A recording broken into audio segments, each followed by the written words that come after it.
Hello and welcome back to Simply Delicious 101. Now you might have noticed that this video took a little longer than normal. Well, for that I apologize. But the first time I went to shoot it, my camera fell into boiling water, aka my phone. So I lost all my footage that I had. Then I did a second attempt. And halfway through, at some point, I hit the button on my microphone and turned it off. So it was going to be a silent movie. Here's hoping third time's the charm. Now, with that being said, when I considered doing this channel, I asked friends and family for advice on topics to do. And I got several asked about brines, marinades, and dry rubs. So I figured I'd address that. Now, to me, a brine is for meats that have low fat content, something that you're going to cook for long periods of time, and or both. Now, with a show of hands, how many have been to a turkey meal where the turkey needed a little extra gravy or a little extra to drink to help go down? Wow, you guys didn't hesitate at all. Okay. Now, I'm not going to put you on the spot and ask if it was yours. Okay, so the next time you fix the meal, it'll be something that somebody remembers, but not because it was not that great. They're going to want to crave it. They're going to remember it. I've got a couple chickens. I'm going to throw them in the smoker. I've got water heated up. I've got what I'm putting in my brine. Essentially, just a simple brine can be equal parts sugar to salt. However, if you're going to do it, why not just add more flavor? So, on top of the sugar and the salt, I've got some sage, I got some rosemary, and I've got some thyme. Now, if you don't have fresh herbs, you can use dry. Just remember, you'll want to use less of the dry. It's already had the moisture pulled out of it. What, Matt? Yeah, I left the stalks on. It's okay. It's just extra flavor. So, leave them in there. Sorry, he was asking about the stalks. Yes, I leave the stalks on. There's flavor in them, so why not use them? Now I've got some peppercorn. I've added a little kick of heat with some red pepper flake. You can experiment and do what you want. A little secret. I didn't use as much salt as I did sugar because I used a seasoning blend that I bought from a local retailer. I've added it to my brine mix. Yeah, I could have made my own, but right now I got plenty of other things to do. So I used one that I've used before and I liked.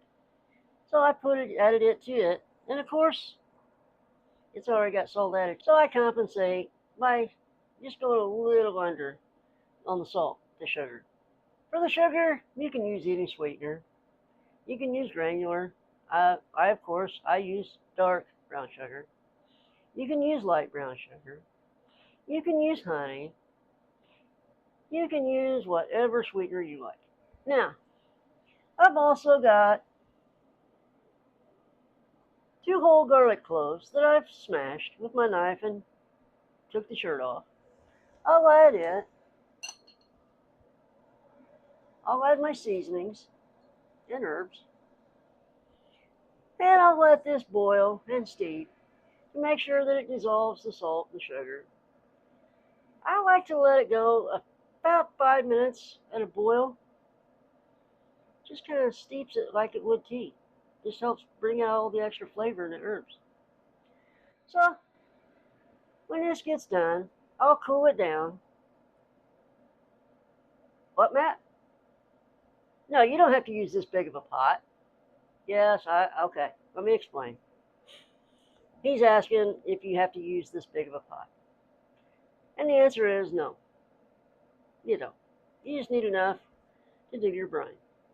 I use my big stock pot because once I let this cool, I can get both birds in there and it'll fit easily in my fridge. I don't have to do anything else. Now, I'm going to let this cool. I wish you could smell this. It's just a brine, it smells good. So, I'm going to let this cool. I'll get my birds put in there. I'll let them go overnight.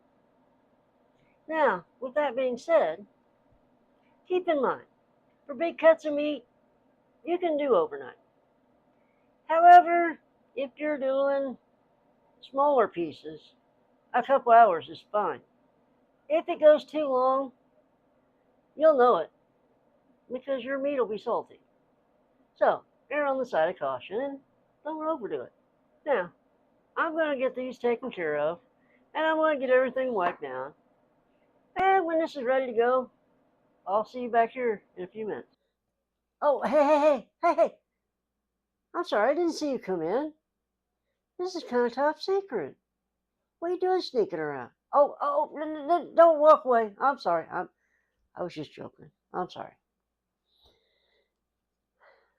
Several years ago, I made this for an anniversary. And ever since then, I have to keep making it because my family loves it. Now, since I can trust you with a secret, because you kept the bacon recipe a secret, so I'm going to let you in on this one. I've got some bone in, skin on chicken thighs.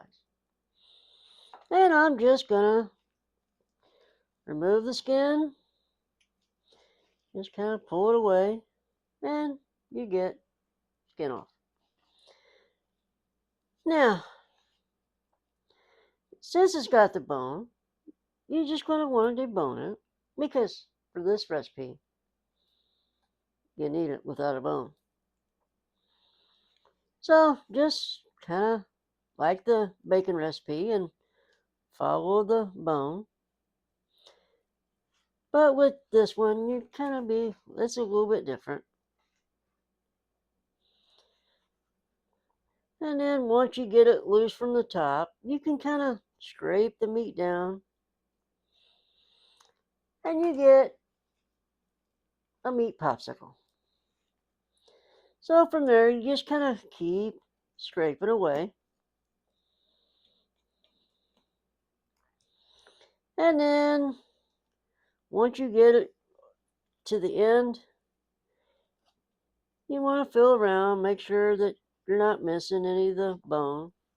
And in this one, I am. So we're just going to kind of take our knife and go across and get rid of that.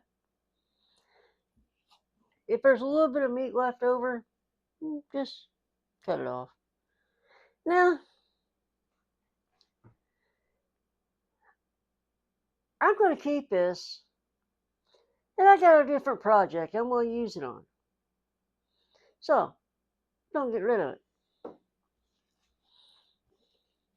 Now, as you can see, there's a little bit of fat. So let's trim off some of the fat. What, Matt? Yeah, I know you can get it boneless without skin. But there's a rumor flying around that I'm kind of a tightwad. So I can do this. So why not save some money? Plus, I got a little bonus for something later. Sorry. So, so you just want to kind of take the fat off. Do you have to remove all the fat? No, you don't. Because, it's been said, fat is flavor. You just don't want a whole lot. So I cut that off. And then what I'm going to do is I'm going to let the meat show me where it wants cut. Follow the grains. And then I'll cut it into strips and kind of get it uniform size for what we're about to do.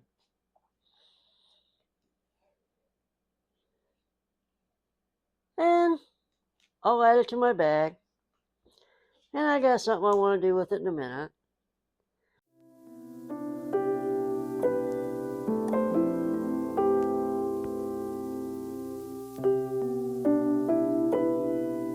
So now that all my chicken's cut up and ready to go, I'm going to do a marinade. To me, a marinade is used on tough cuts of meat that you want to break down the fibers. It's something to help add flavor. Now, yeah, I get it.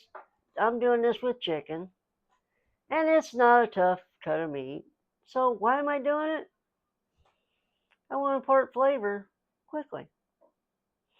So I've got an acid. I've got some freshly squeezed lemon juice, and I'll add it.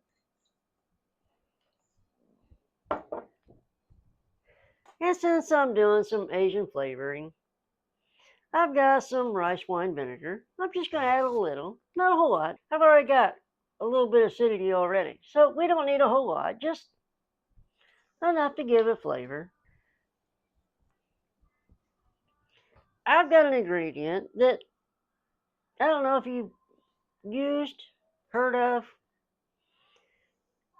but it's fish sauce. It has great flavor and umami like you wouldn't believe. Nah, just a dash or two.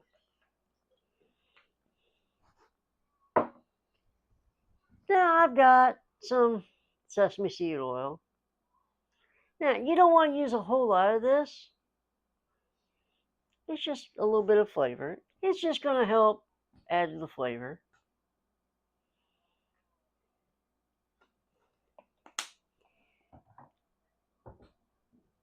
Now, to give it a little freshness, I've grated some garlic, I've grated some ginger, and since I had the lemon that I was going to use, I zested it before I juiced it.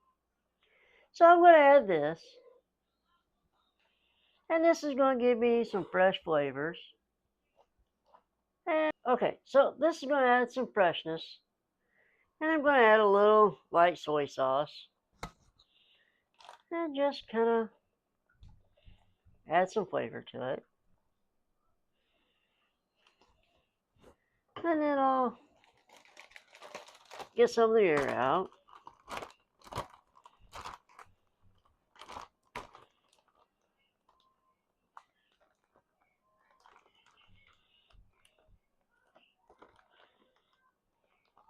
Okay, I got the air out of here.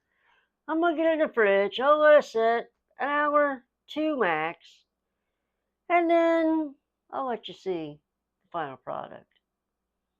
So, I'll see you shortly.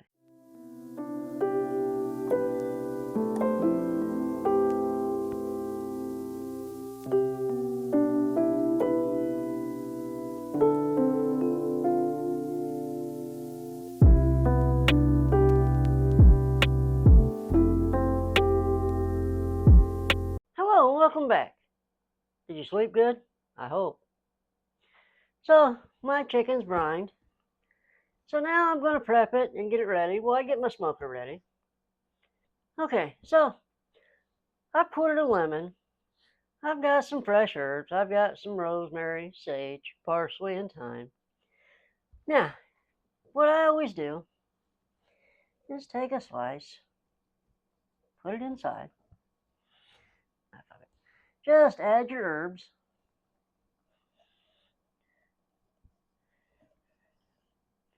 And depending on the size of your chicken, you may be able to get the whole lemon in there.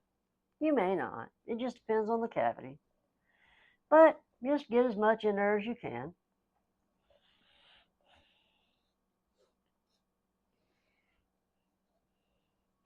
So now that I've got everything stuck in the bird, I'm going to use the same seasoning blend that I added with my brine. Just kind of put it on, kind of work it in, Get it in all the nooks and crannies.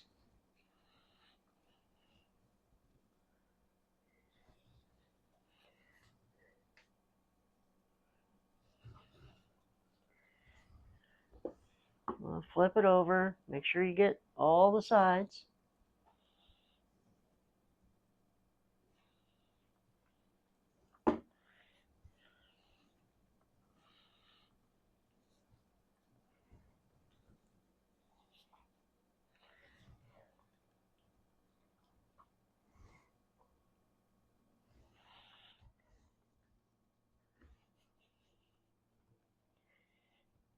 Okay. Let's flip you back. Okay, so now the chicken's coated. It's rubbed in. Okay, so now that I got it all rubbed down, I'm going to let it come up to temp while I get my smoker ready. What, Matt? Well, I could spatchcock it, but I like it better this way when I'm going low and slow. Sorry. Matt was just asking about spatchcocking it. For those of you that may not know what spatchcocking is, essentially you're removing the backbone and laying it flat. If I were using high heat, yeah, I would spatchcock it. But since I'm going low and slow, since I've got the herbs inside and I've got my rub on the outside, it's going to come out really good. Yeah, here's the rub portion. To me, a rub helps season and flavor the outside. It doesn't really penetrate into the meat. It'll caramelize and give the skin and the exterior a nice flavor, but it's really not going to go that far. So that's why I do the brine and then I do the rub. So I'm going to let this come up to temperature. I'm going to get my smoker ready. I'll see you back here in a minute.